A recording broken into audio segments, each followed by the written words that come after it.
किसने की जुस्तजू, मिल गया देखा नहीं है मगर उनकी तस्वीर सीने में मौजूद है, जिसने लाकर कलामे इलाही दिया।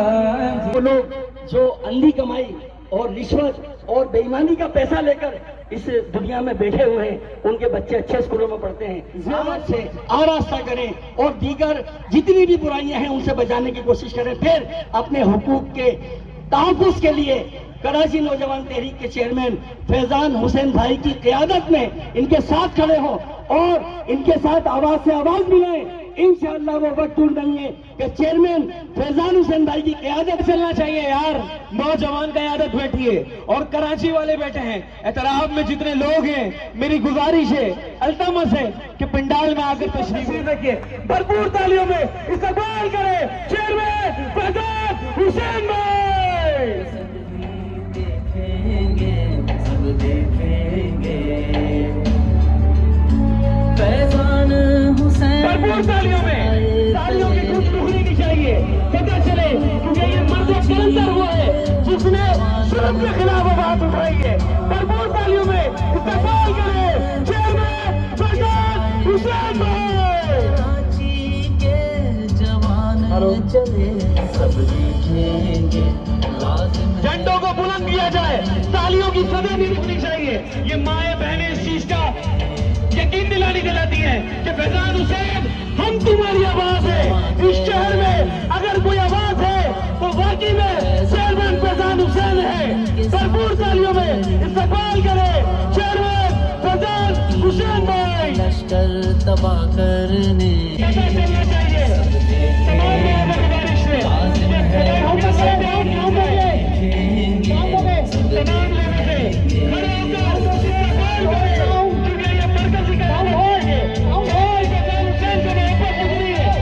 तमाम लोगों को गुजारिश अपनी मोहब्बत का इजहार करें। पाकिस्तान पाकिस्तान। अब जो है मैं ईरम सभा शेख को स्टेज पे बुलाना चाहूंगा कि वो फैजान हुसैन को इमाम जामिन बांधेंगी। कराची की वो खवातीन, वो बहनों की तरफ से वो इमाम जामिन फैजान हुसैन को बांधेगी। ह्यूमन राइट्स की general secretary, Sindh union of journalist की लेडीज विंग की प्रेसिडेंट ईरम सभा शेख को मैं स्टेज पे बुलाना चाहूंगा।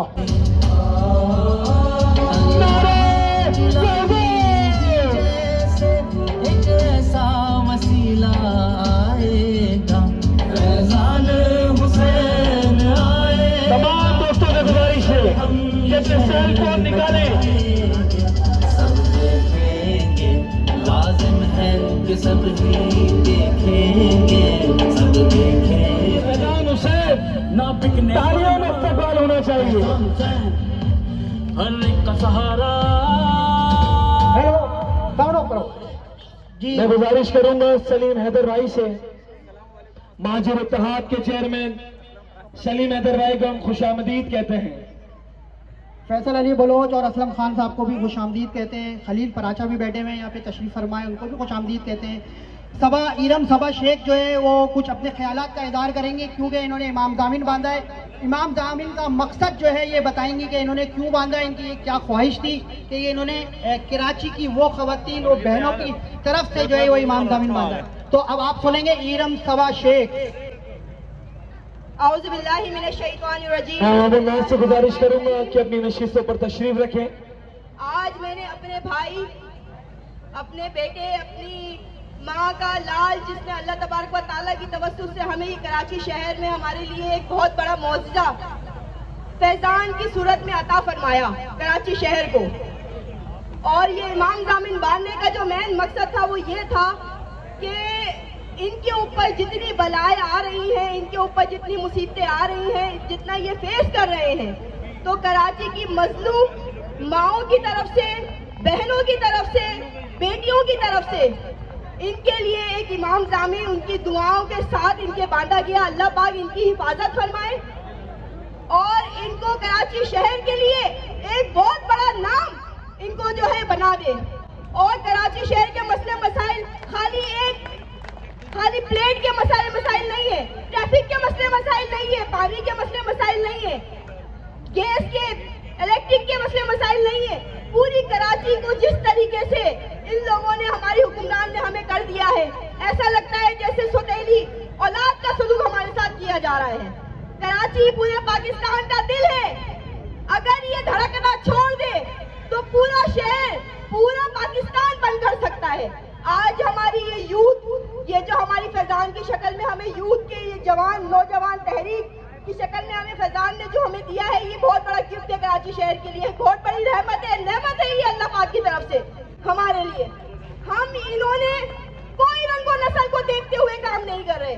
आपने खुद इस बात को नोट किया होगा, ये हमने नोट किया, हम आवाम ने देखा किस तरीके से इन्होंने पूरी की पूरी आवाम को ये नहीं देखा कि ये सिंधी है, सराइकी है, बलोची है, महाजन है या किसी भी तबके से ताल्लुक रखता है। नहीं, इन्होंने सिर्फ ये देखा कि कराची की आवाम तकलीफ में है, इतनी तकलीफ में है कि अब वो अपने दुख का इजहार सिवाय रोते हुए और कुछ नहीं कर सकती। आवाम परेशान है, माएं तड़प रही है, जितनी तनख्वाह नहीं है उससे ज्यादा ये चालान काट रहे हैं, जितनी तनख्वाह नहीं है उससे ज्यादा ये लोग बिल दे रहे हैं, जितनी तनख्वाह नहीं है उससे ज्यादा अस्पतालों के बिल दे रहे हैं। ना किराए का मकान में अफोर्ड कर सकते, रोटी कपड़ा मकान सारी जरूरत की चीजें छीन ली गई है आवाम से। आप ये देखें, हम इतने परेशान, अल्लाह पाक हमारे फैजान को, अल्लाह पाक इसको इतनी लंबी उम्र अता फरमाए, इतनी लंबी उम्र अता फरमाए कि इन सब की पोले खोल के इन सबको कैफे के दांत तक पहुंचाए। अल्लाह तबारक व तआला फैजान को, अल्लाह पाक उसकी पूरी फैमिली को बहुत ज्यादा मकाम अता फरमाए, खुशहाली वाली जिंदगी अता फरमाए, इसकी हिफाजत फरमाए और कराची शहर के लिए इसको हमारे सरों पर हमेशा सलामत रखे। हमने आज इमाम जामिन जो बांधा, बहुत तकलीफ में आकर हम बहुत ज्यादा तकलीफ में आ चुके हैं, इतनी तकलीफ में आ चुके हैं कि हम बता नहीं सकते। यहाँ की माएं, बहनें, बेटियां, उनकी आबरू अब कुछ भी सेफ नहीं है, ये सब देख रहे हैं। डकैतियों के आलम बढ़ते चले जा रहे। क्यों गवर्नमेंट सो रही है? सिर्फ उसको चालान नजर आते हैं, उसको टैक्सेस नजर आते हैं, उसकी आवाम की आवाज नजर नहीं आती, उसको आवाम की तकलीफ नजर नहीं आती। क्यों नहीं आती नजर? इसका मकसद ये है कि वो देखना ही नहीं चाहते। जानवरों की तरह हम कब तक कुचले जाएंगे?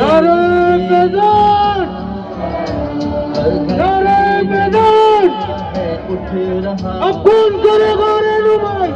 और कितने अब कौन करेगा रहनुमाई? ये कराची नौजवान फाउंडेशन, ये कराची नौजवान पार्टी, हम उठाएंगे सब। हमारी पहचान, हमारी शान, फैजान फैजान, हमारी शान, हमारी पहचान, फैजान फैजान।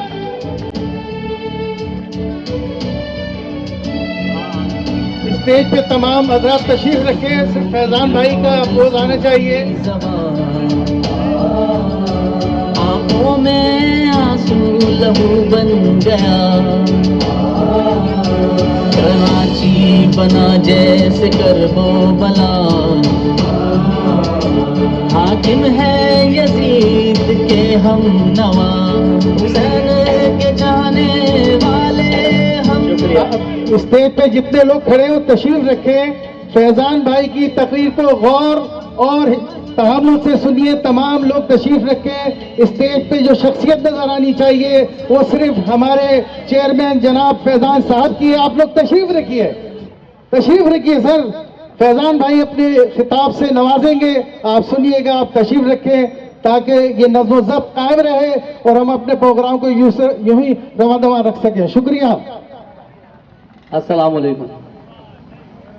पहले तो तमाम लोगों का शुक्रिया जो काफ़ी देर से, मैं समझता हूँ 6 बजे से पहले भी कुछ लोग आए हुए थे, तो मैं माजरत चाहता हूँ ताख़ीर की। अक्सर आपको पता है प्रोग्राम में फिर चीज़ें मैनेज करने में ताख़ीर हो ही जाती है, तो मैं माजरत चाहता हूँ फिर से दोबारा से। और अगेन जो है वो शुक्रिया। अच्छा, अल्लाह के बाबरकत नाम से शुरू करते हैं कि नारे तकबीर। आवाज इतनी हो कि यहां से जहां पे मैसेज पहुंचाना ना वहां तक पहुंचे। नारे तकबीर, नारे तकबीर, नारे रिसालत। ये शुक्रिया। पहले कुछ खुशी की बात कर लेते हैं। गम तो हमारी जिंदगी में हमारे साथ खून के साथ सरवाइव कर रहे हैं। बहुत सारे लोग इस बात को जो है वो समझ नहीं पा रहे थे। मैं कल से जिनको मोटिवेट कर रहा था वो आते थे मेरे पास, बोलते थे फैजान भाई नंबर प्लेट क्यों नहीं दे रहे यार, कब देंगे, क्या होगा, काम क्यों बंद कर दिया। तो स्टार्ट ऐसे करता हूँ कि सिविक सेंटर 1979 के अंदर इसकी बुनियाद रखी गई थी। इसमें से बहुत सारे ऐसे लोग होंगे जो सिविक सेंटर के मुलाजमीन होंगे, उनसे आप पूछ सकते हैं। 1979 में बुनियाद जिस बिल्डिंग की रखी गई उसकी हिस्ट्री ये है कि 2025 तक आज तक वो हफ्ता और इतवार को खुला नहीं। अगर आज खुला है तो ये सब आप लोगों का इत्तेहाद था कि गवर्नमेंट को नोटिफिकेशन जारी करने पड़ गया कि यार ये अवाम अगर बिपर गए इनको समेटेगा कौन। क्या हुआ, बोला भाई काम करो, तो मुबारक हो कि कम से कम इन हरामखोरों को तुमने काम पे लगा दिया।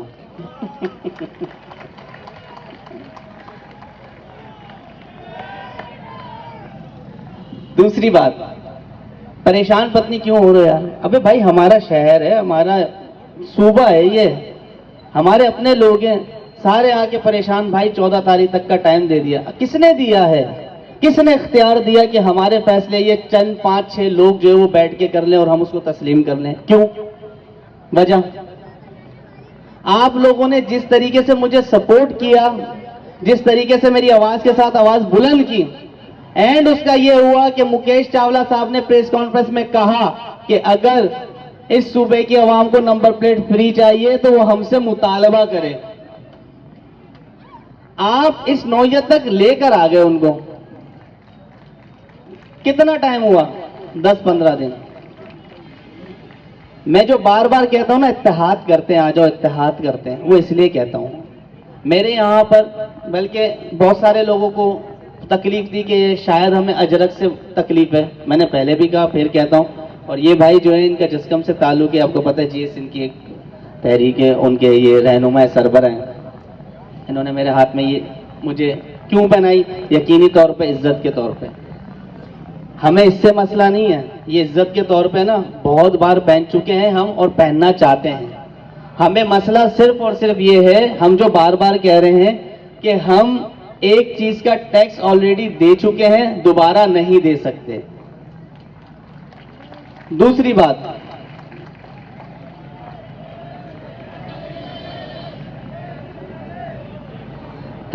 आराम से, पब्लिक को नजर नहीं आ रहा होगा, बैठ जाए। वॉलेंटियर से भी कहूंगा बैठ जाए। जितने भी वॉलेंटियर हैं सब तशरीफ रखिए ताकि पब्लिक और फैजान हुसैन के दरमियान कोई फासला ना रहे। तमाम वॉलेंटियर बैठ जाए। कुछ ले जाएंगे कर रही हैं। हमने ये जब मेरे यहाँ पे पुलिस की रेड हुई, मेरे 5 वॉलेंटियर्स को उठाया गया, अरेस्ट किया गया, यहाँ से थाने ले गए, बाकी हमारा सामान सारा ले गए। उसके बाद मुझसे टर्म एंड कंडीशन रखी गई कि आप ये नहीं करोगे। मैंने कहा ऐसा तो नहीं हो सकता, करूंगा तो जरूर, हाँ बंद जरूर करूंगा, लेकिन जब सिविक सेंटर के नीचे तुम्हारे अपने जो ठेकेदार हैं जो 200, 250 रुपए एक प्लेट के ऊपर तुम्हें दे रहे हैं, उनको बंद कर दो, उसके बाद मैं भी बंद कर दूंगा।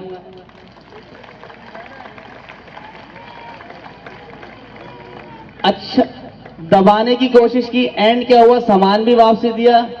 उन्होंने कहा कि यार ये 37,000 लोगों को जो नंबर प्लेटें मिली हैं, अगर ये सारे इसकी आवाज बन गए तो फिर क्या होगा। क्या किया गया, उनका डेटा रिमूव कर दिया। इतना डर अभी से। हमने अगर वो डेटा रखा था तो सिर्फ मोबाइल नंबर और नाम इसलिए थे कि तुमने हमारी कौम को यहां लाके खड़ा कर दिया कि हम ड्राइविंग लाइसेंस की फीस अफोर्ड नहीं कर सकते।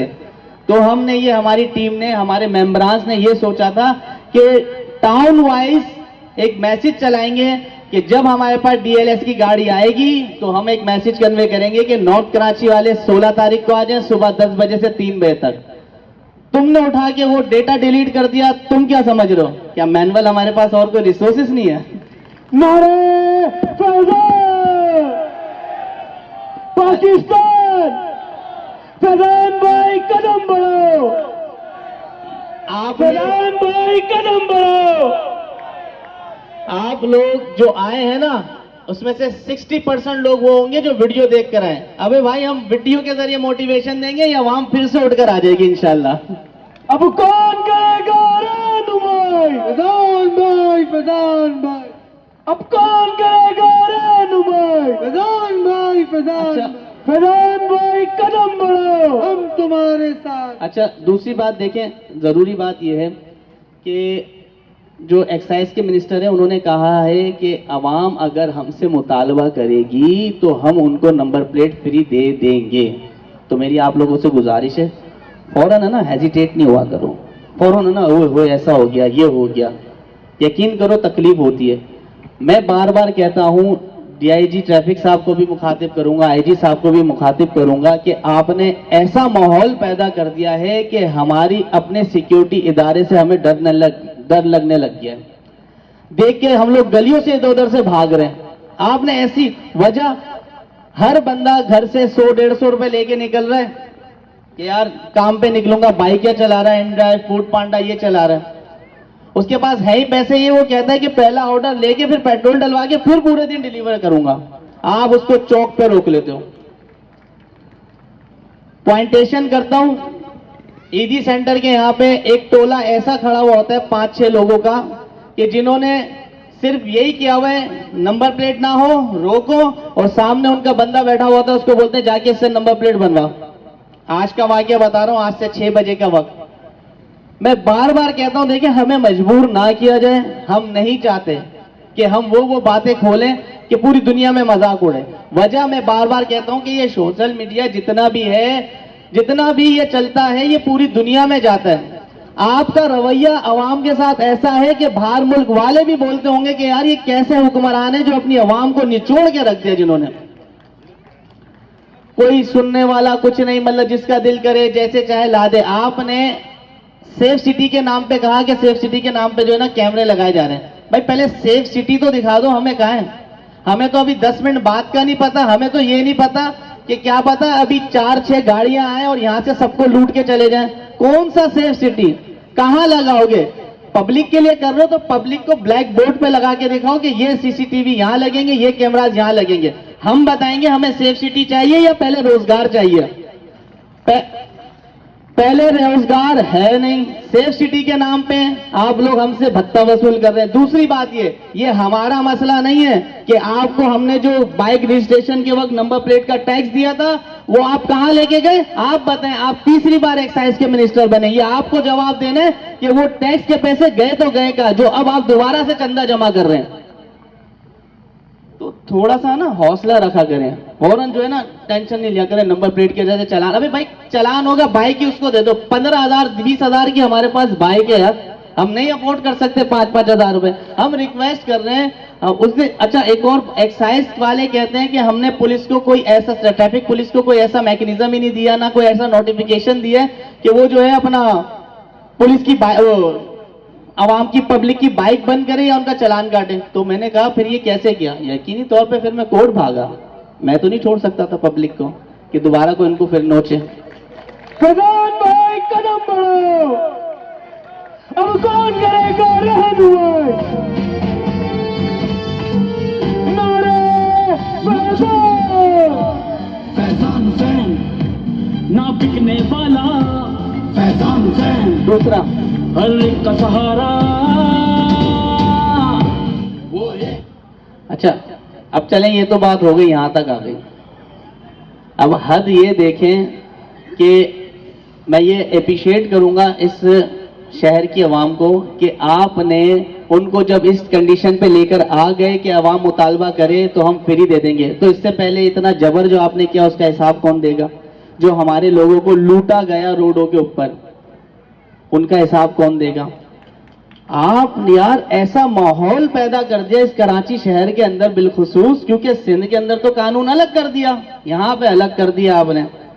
मेरे पास यहाँ पे आने वाले अगर 2000 लोग होते थे ना, उसमें हमारे सिंधी बोलने वाले भाई भी होते थे, बलूच भी होते थे, और इस पंडाल के अंदर अभी भी मौजूद होंगे हमारे सिंधी बोलने वाले भाई। और ये सिंध से मोहब्बत की निशानी मेरे गले में है इस वक्त। तो ये तासुब आप फैला रहे हैं। आपको चाहिए ही नहीं था कि ये बात करते कि अजरक तो उसमें रहेगी। भाई अजरक रहे अच्छी बात है, हम कब मना कर रहे हैं। हम तो ये कह रहे हैं कि अजरक तो हमें इज्जत के तौर पे दे दे, लेकिन हम चीख जो रहे हैं वो ये है, हम पैसे अफोर्ड नहीं कर सकते। आप हमें फ्री में जो देना चाहते हैं दे दें, जो कि हमारा हक बनता है, क्योंकि आप जो है हमारे टैक्सों से पल रहे हैं। जिंदा है प्रधान, जिंदा है नारे प्रधान प्रधान। आप जितने भी हुक्मरान हैं मैं उनको मुतवज्जा करूंगा, उनसे ये बोलूंगा, आप तो बोलते हैं ना कि हमें आवाम का बहुत जो है वो खैर ख्वाएं, हम बड़ी परेशानी होती है वो। अगर हो ना बाहैसियत मुसलमान, आज से तैयार कर लो, बोल दो जो हम फंड लेते हैं ना आवाम के नाम पे, वो आवाम पे लगाएंगे। 1 साल तक जो हमने ये जो बजट आया है, देखो हम मर नहीं रहे, हम काफी सालों से तुम्हारे हत्ते जो है 17-18 साल से जो है छिलते आ रहे हैं। अल्लाह के वास्ते ये 1 साल का फंड हम पे खर्च कर लो, हम मर रहेंगे नहीं, अगले साल वाला तुम खा लेना, कोई बात नहीं। आज तक कभी किसी हुक्मरान को सोचा, किसी ने बोला हो कि यार मैंने करोला बेच दी इस पब्लिक के लिए, इस आवाम के लिए? नहीं बेची।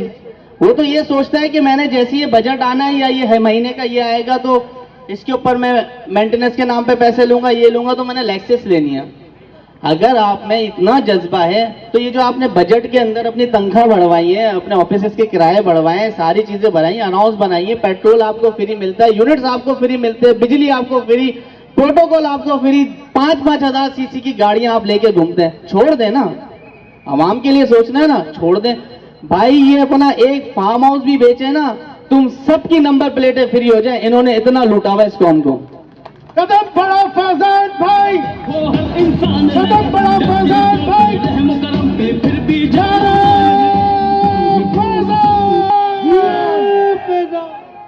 यहाँ पे सिक्योरिटी पे मामूल हमारे जाहिर सी बात है पुलिस वाले भी भाई खड़े में।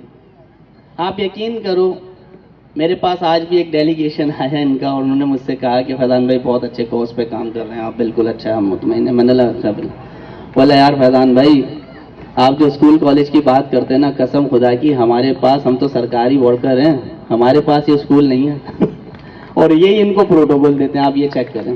शर्म करो महरूमी, शर्म करो। दूसरा मैंने बोला वजह, बोला भाई बात ये है कि हमें अच्छा नहीं लगता कि रोड पे आवाम को तंग करें। बोला भाई पेट्रोल हमें नहीं मिलता, मेंटेनेंस हमें नहीं मिलता, और यूनिफॉर्म हमें नहीं मिलता, सारी चीज़ें हम अपने पैसों से लेते हैं। मैंने बोला कहाँ जाता है? तो सवालिया निशान है, आप पूछिएगा खुद ही अपने ज़राए से कि कहाँ जाता है। मतलब आप ये चेक करें कि आपके सरकार के नुमाइंदे जो हैं वो खुद आपसे मुतमईन नहीं है। हर सिपाही का, देखिए सिपाही का नुकसान है, बाला अफसरान की बात नहीं कर रहा मैं, मुझे नहीं पता उनका क्या स्टैंडर्ड है क्या नहीं। यहाँ पे सिक्योरिटी पे मामूर सिपाही का बच्चा खुद जो है प्राइवेट स्कूल में पढ़ता है। क्या सिंध पुलिस के पास स्कूल नहीं है? सारा बोझ हम ही लोगों के ऊपर क्यों यार? तुम खुद भी तो करो।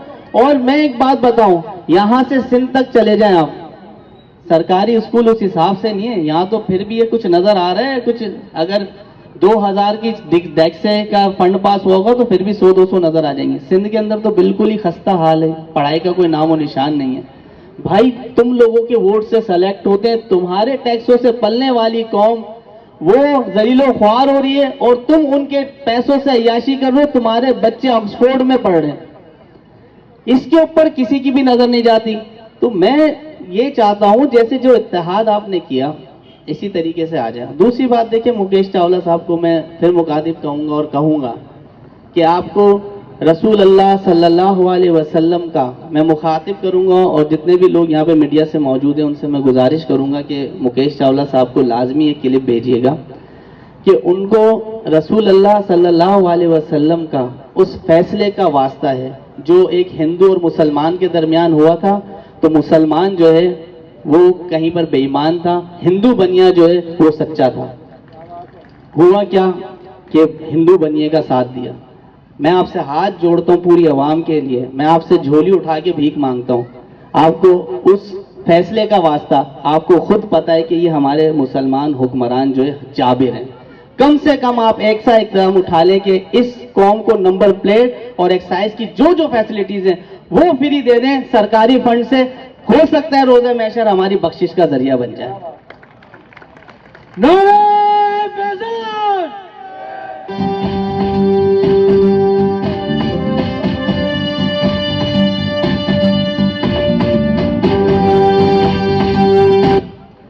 अच्छा, अभी है ना थोड़ी आज कल जो एक नोटिफिकेशन जारी हुआ है, मुझे बड़ी हंसी आई कि वो गुटका मावा के ऊपर जो वो आईजी साहब ने एक लेटर लिखा है कि कोई भी सिपाही, हेड कांस्टेबल या जो भी हो, नीचे के अमले, हमेशा नीचे के अमले को जो है ना वही पीसा जाता है, ऊपर तो कुछ भी नहीं है, सब अच्छा है।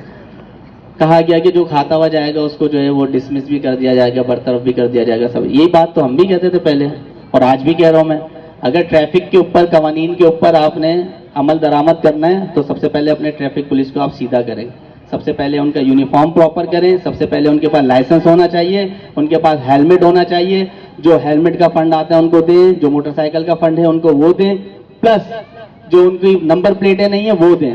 मैं फिर कहूंगा कि हमें अच्छा नहीं लगता कि हम बोलें, लेकिन बोलने पे आप मजबूर करते हैं। पूरी दुनिया में मजाक उड़ता है कि इनकी सिक्योरिटी देखें, जो ट्रैफिक की सिक्योरिटी है वो इदारे क्या कर रहे हैं। तो आप पहले अपने आप को सीधा करें फिर करें।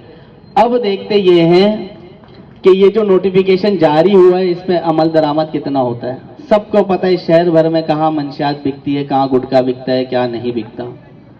अपने आप नीचे के अमले के ऊपर ये जुल्म ढाएंगे तो उससे पहले एक काम करें, कॉम्बिंग ऑपरेशन कर दें जगह जगह से, जहाँ जहाँ से ये बिक रहा है। और सबसे बड़ी बात ये, जहाँ से स्मगल होकर आ रहा है ना वहाँ पे आप पिकेट अपनी कंफर्म करें, कच्चे के एरियाज बंद करें, वहाँ से स्मगलिंग बंद कर दें, सारी चीज़ें खुद ब खुद सही हो जाएंगी। कोई इसमें साइंस नहीं है कि हो जाए। दूसरा, आप खुद तो जो है अपने हेडक्वार्टर्स के लिए, मैं देखें पॉइंटेशन इसलिए कर रहा हूँ क्योंकि मसला जो है ना ये हमारे ट्रैफिक पुलिस का और डिस्ट्रिक्ट की पुलिस का और इसका है। मैं सिर्फ और सिर्फ एक सिपाही का दर्द बयान कर रहा हूँ आपको कि अगर आपको ऐसा लगता है ना, देखिए जहाँ अच्छाई है वहाँ बुराई भी है, तो अच्छाई भी बयान करनी चाहिए। आपको शायद ऐसा लगता है कि पुलिस के जो नीचे वाले सिपाही हैं वो जुल्म कर रहे हैं, जबर कर रहे हैं, ऐसा नहीं है भाई। इनके नाम का जो हेडक्वार्टर है ना वो तक इनको नहीं मिलता। ये खुद 60-70 हज़ार रुपए की तनख्वाह के अंदर अपने बच्चों को सरकारी स्कूल होने के बावजूद, क्योंकि वहां पे पढ़ाई नहीं है ना, वैसा सिस्टम नहीं मिल रहा है इनको, तो हेडक्वार्टर भी नहीं है इनका, प्राइवेट स्कूल में पढ़ा रहे हैं और किराए के घर पे रह रहे हैं, या अपना घर है जाती है भी है। जब 70,000 रुपए की तनख्वाह में आप एक्सपेक्ट ये कर रहे हैं कि ये सब कुछ वीवीआईपी कर लेंगे, तो मेरे भाई आप भी हजरत उमर फारूक रजी अल्लाह ताला अन्हु, जो उसके वक्त जो एक मजदूर की होती थी, हजरत अबू बकर सिद्दीक रजी अल्लाह ताला अन्हु ने कहा था ना, उनसे पूछा गया कि क्या रखी जाए आपकी तनख्वाह उजरत, तो क्या कहा था, जो एक मजदूर की हो। ये हुक्मरान आपसे इतने सच्चे हैं तो कर लेना यही, जो आज एक बाइकिया वाला कमा रहा है या फूड पांडा वाला कमा रहा है या इनड्राइव वाला कमा रहा है या जो भी जो डिलीवर करते हैं उसका वही तनख्वाह 30-35 हज़ार रुपए आप अपनी रख लें। छोड़ दें ये लग्जरियस, छोड़ दें गाड़ियां, पेट्रोल छोड़ दें, गैस छोड़ दें, आपको लख पता जाएगा कि आपके अपने डिपार्टमेंट के लोग जो है वो आपसे मुतमईन नहीं है। एक और बात, मैं बड़ा खुश हुआ आज को, मैं समझता हूँ कराची का पहला ये इजलास होगा जिसमें जबरदस्ती बसों में या गाड़ियों में भर के नहीं लाया गया लोगों को, खुद से आए। भाई मैं मशहूर हूँ, मैं आप सबका शुक्रिया अदा करूँगा और मैं फिर यही कहूँगा, कुछ मसला नहीं है, आवाज़ के साथ आवाज़ हम एक साथ मिला लें, इज्तिमाइयत इनफरादी तौर के ऊपर एक साथ खड़े हो जाएं, अल्हम्दुलिल्लाह। और एक बात क्लियर करूँ, एक्साइज ने आपको टाइम दिया 14 अगस्त तक का। कल हमारी कोर्ट की हेयरिंग है, मैं अपनी माँ बहनों से और यहाँ पे बैठे हुए तमाम भाइयों से दरख्वास्त करूँगा कि कल कोर्ट के फैसले का इंतज़ार करें, वहाँ से देखते जवाब क्या आता है। दूसरी बात ये, आपके इत्तेहाद ने एक्साइज वालों को यहाँ तक लेकर आ गए कि वो कह रहे हैं कि अगर अवाम मुतालबा करे तो हम फ्री देने को तैयार हैं।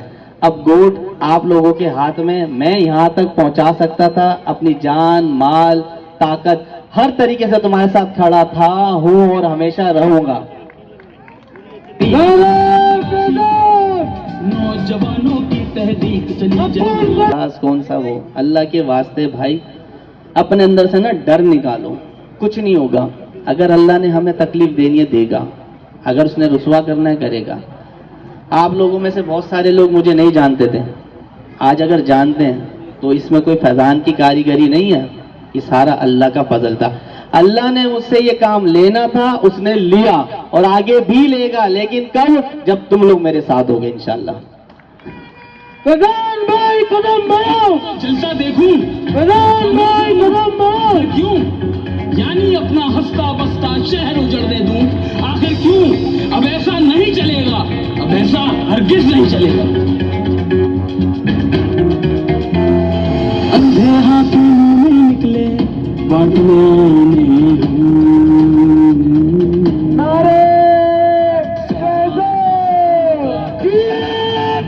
बस जब के लोगों के साथ खड़े हम कदम कदम पर, अपने लोगों के साथ खड़े हम कदम कदम पर, ये पाकिस्तानी परचम अपने दिल के अंदर है।